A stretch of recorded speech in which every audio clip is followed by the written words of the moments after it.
Editor in chief रोजनामा मुंसिफ और chairman सुल्तान room educational society जनाब खान लतीफ़ मोहम्मद खान का ताज़ियती जलसा media plus auditorium gun foundry में डेक्कन वक्फ प्रोटेक्शन सोसाइटी की जानिब से मुनक़िद किया गया। सियासी, समाजी व मिली कायदीन ने मरहूम की तालीमी, सहाफ़ती, मिली व समाजी खिदमात को ज़बरदस्त खिराज तहसीन पेश किया। इस मौके पर साबिक़ रियासती वज़ीर मोहम्मद अली शब्बीर ने कहा कि खान लतीफ़ खान की मुस्कुराती तस्वीर को देखकर इनके जुदा होने का एहसास ही नहीं होता। वो कौम व मिल्लत की तालीमी व मुआशी पसमानदगी दूर करने हमेशा फ़िक्रमंद रहते थे। बिलखुसूस पुराने शहर से तालीमी पसमानदगी को दूर करना इनका निस्बुल ऐन था, जिसके लिए वो बड़ी हद तक कामयाब भी हुए। सुल्तान रूम एजुकेशनल सोसाइटी के चेयरमैन की हैसियत से इनकी तालीमी खिदमत नाकाबिल फरामोश है। तो मुख्तसर ये कि सुप्रीम कोर्ट स्टे थी 2010 अप्रैल में, तो जब से लेकर अब तक कंटिन्यू रिजर्वेशन 14 साल से चल रहा है। इससे 20 लाख के करीब बच्चे डॉक्टर्स, इंजीनियर, MBA, MCA और फीस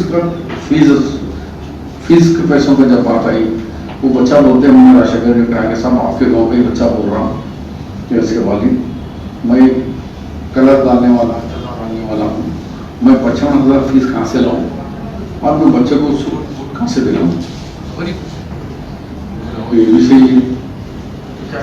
चलो फिर और स्कॉलरशिप ऑन पार SC ST जो गवर्नमेंट ऑफ इंडिया दे रही है SC ST बच्चों को पैसे उनके बराबर कर दिए।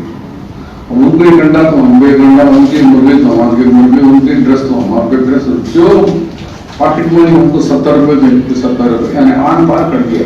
झगड़े खत्म, जब उनको बढ़ेगा हमको बढ़ेगा। इस तरीके से ये कारवान चला, जिसमें खान लतीफ़ खान साहब का बहुत बड़ा योगदान था, जिसको हम भुला नहीं सकते। वाकई उनका चले जाना कौम को बहुत बड़ा नुकसान है, ज़ाती तौर पर मेरे लिए भी बहुत बड़ा नुकसान है। मैं जब 1997 में कांग्रेस का प्रेसिडेंट निजामाबाद का था, बागारेड्डी MP जी, मैं और आत्माचरण रेड्डी MP हम सफ़र कर रहे थे तो नक्सलाइट्स बम ब्लास्ट करे। मेरे से सामने की जीप क्लेमोर से 7-6 लोग स्पॉट डेथ हो गए, फिर सेकंडों में हम बच गए। बागारेड्डी में बच गए, इनकी गाड़ी में थे। बागारेड्डी साहब वसीम देके तो गिर गए, मैं तो सबको उठा के करके 2 दिन पूरों के तदफीन करके हम आए। चंद्रबाबू CM थे, उन्होंने मुझे जब ब्लड प्रूफ गाड़ी 97 में वो देने के बाद खान साहब अमेरिका में थे। जब वापस मेरे घर पे आए, सब किस्सा सुनने के बाद बोले मैं तुम्हारे लिए तोहफा लाया। मैं बोला क्या है? लेकिन तो उसमें ब्लड प्रूफ जैकेट थी कि मियाँ तुम्हारे लिए मैं अमेरिका में बहुत ही नायाब चीज़ है, बहुत मुश्किलों से मिलती है, मैं बहुत बड़े ज़राए से मैं हासिल करके कि तुम्हारे लिए आया हूँ। इतनी हल्की जैकेट थी, गवर्नमेंट जो दी वो 15 किलो वजन की थी, और ये लोग जो दिए सिर्फ 2.5 किलो वजन की पतली यानी बनी हुई ऐसी थी ब्लड प्रूफ जैकेट। वो जैकेट लाके मुझे देख के बोले तुमको नई जिंदगी मिली तो अल्लाह ताला तुमसे कुछ काम लेना चाह रहा होगा, लिहाजा तुम्हें ब्लड प्रूफ जैकेट पहन। मैं जब भी दिखते थे मंत्री, मैं हार भी गया तो मंत्री, जीता भी तो मंत्री बोलते, वो पहने नहीं पहने जैकेट। मैं बोला गर्मी में तो मुश्किल थी, पहनता था, और उनके पास आगे तो जरूर पहन के जाता था क्योंकि पूछते थे पहन के आए नहीं पहन के आए। इस तरीके से वो इतनी दौलत रखते हुए रोल्स रॉयस गाड़ी किसी भी नहीं है, उनके पास ही है 6 करोड़ की। मैंने कभी ये महसूस होने दीजिए कि मैं इतना पैसा वाला, वो हमेशा वेरी सिंपल लाइफ, बिल्कुल सीधी सादी जिंदगी, छोटे लोगों से भी ऐसा ही मिलते थे। शिकागो में भी मेरी लास्ट मीटिंग शिकागो में थी तो मेरे साथ 3 मीटिंगों में साथ में थे। तो यहाँ 4% का रिजर्वेशन, 12% का CM 16 अप्रैल 2017 को लगाए, तो अमेरिका का मेरा सारा प्रोग्राम कैंसिल कर लेकर मैं भाग के आया। उनके साथ लंच करा अमेरिका में, शिकागो में। मैं बोला खान साहब ऐसा असेंबली में अर्चन KCR साहब 12% का बिल लगाए, अगर मैं नहीं जाऊँगा तो बहस करने वाला कोई भी नहीं रहेगा, जबकि 12% होने वाला नहीं है। इसके ऊपर हमको बात करना है, मैं जा रहा हूँ। फिर टिकट विकेट ले लेके उल्टा पलट के हम वापस आए। तो खान साहब के बारे में यही गए, इतने दौलतमंद होते हुए कभी एहसास नहीं होता था कि मैं इतने बड़ी शख्सियत से मैं बात कर रहा हूँ। जब उर्दू अखबार लेने की बात आई, जब भी मुझसे पूछे कि शबीर साहब उर्दू अखबार ले रहा हूँ, उर्दू को फरोख्त करना है। उर्दू टीवी के ऊपर भी जब बोले कि भाई उर्दू चैनल से ये मजहब और उर्दू ज़बान को प्रमोशन करके मैं सेटेलाइट चैनल बनाना चाह रहा हूँ कि दुनिया के अंदर कई ममालिक में इसको देखें, तो उनका मकसद पैसे कमाने का नहीं था, बल्कि उनका मकसद हमेशा एक प्रमोशन देना उर्दू को और तालीम को, ज़बान, ये उनका मकसद है था। अब हम जफर जावेद साहब यहाँ बैठे हुए हैं, उनसे ख्वाहिश करते हैं कि सुल्तान उर्दू एजुकेशनल सोसाइटी उनके जो मकसद हयात था उसको आगे लेके चलें, उसी तरीके से तालीम को आम करें और गरीब लोगों को तालीम में उनको प्रमोशन देने के लिए आगे बढ़ें।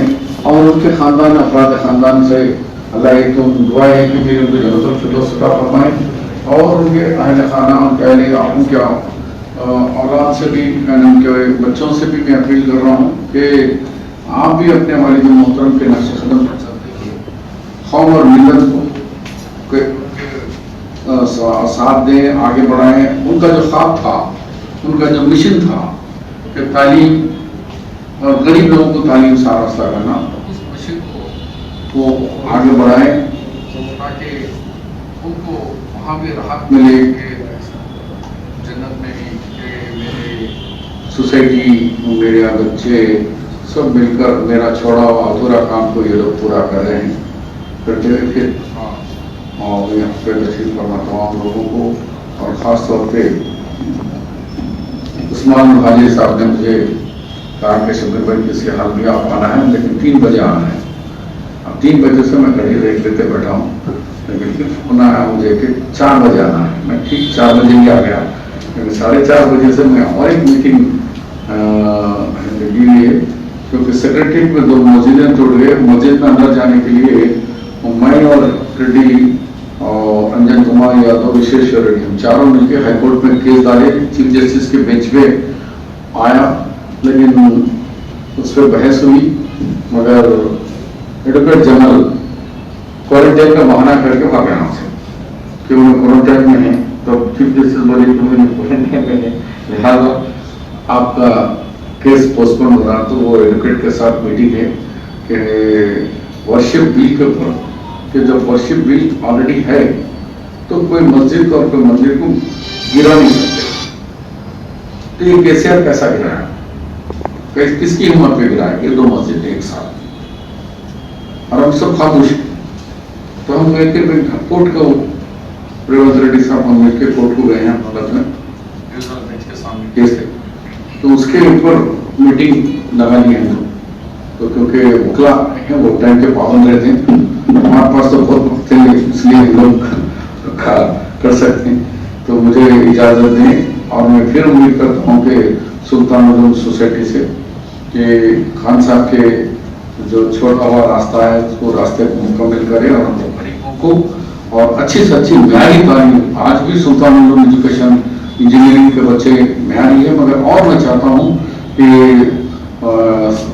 चैतन्य और वासी ये लोगों से भी और एक कदम ऊंचा कि हमारे बच्चे दुनिया में आज भी सुल्तान उर्दू पढ़ के हैं, तो आगे दिनों में भी हैं। राजशेखर साहब एक बात बोले मुझे कि शबीर ना बेटा कर सके निकल सका बोले, मतलब मेरी बेटी कहाँ पढ़ी तो मालूम है। मेरी बेटी शर्मिला सुल्तान उर्दू एजुकेशन में पढ़ी, मैं भी नहीं समझा मैं आज उसको इतना स्टैंडर्ड है। मेरा जगह भी पढ़ा एक जगह, मगर उन्हें भी पढ़ी, मगर मेरी शर्मिला बहुत आगे थी। ये कहकर अभी अभी हमारे दरमियान में भी हनुमत राव साहब सदर कांग्रेस के आ चुके हैं, का। तो एक ही बात बोल के खत्म करता हूँ कि शबीर, मैं लाइट सेलिंग निकालने वाला हूँ, लेकिन जो बेटी मेरी कॉलेज पढ़ रही तुम भी बात कर रहे हो, वहाँ का एप्लीकेशन नहीं है सुल्तान उर्दू एजुकेशन सोसाइटी के, था तो कहीं मिसप्लेस हो गया, वो 10th नहीं था। मैं आज रात में अनाउंस कर रहा हूँ कि लैंड सीलिंग एक्ट से निकालें कि 22 एकड़ जमीन है सीलिंग से निकालना। तो वो तक याद करके बोली मेरी बेटी है कॉलेज में पढ़ी सुल्तानपुर में, आज इतना मुसलमान कॉलेज के अंदर इतना स्टैंडर्ड है, तो 22 एकड़ जमीन सेकंड डे वो लिस्ट के अंदर आ गई, किसको किसके एग्जम्पशन दिए, तो उसमें सुल्तान कॉलेज का पहला नाम था। 22 एकड़ जमीन गवर्नमेंट ने इनको लैंड सीलिंग से निकालकर सुल्तान एजुकेशन सोसाइटी के हवाले कर दिया। तो ये कारनामे, और उन खान लतीफ खान साहब का पर्सनल दोस्त भी थे राशिद अली साहब, फिर हम भी थे, जफर जावेद थे, तो ये कामें करे, ऐसे और बहुत कामें हमको करना है। मैं उम्मीद करता हूँ कि नौजवान खालिद गांधी हमारे आमिर जावेद भी हैं, नंबर है। तो सबसे हमारी यही गुजारिश है कि इंटेलिजेंट और गरीब तलबा को फीस कम से कम करें, एजुकेशन आसान बनाएं, उन लोगों तक पहुँचे जो खान लतीफ खान साहब की ये हमेशा ख्वाहिश थी। इन अल्फाज के साथ मैं मरहूम को अल्लाह ताला जन्नतुल फिरदौस अता फरमाए, उनके अहले ख़ानदान को सब्र और जमील दे और उनके वालिद के रास्ते पे सब चलने का अल्लाह ताला हिदायत।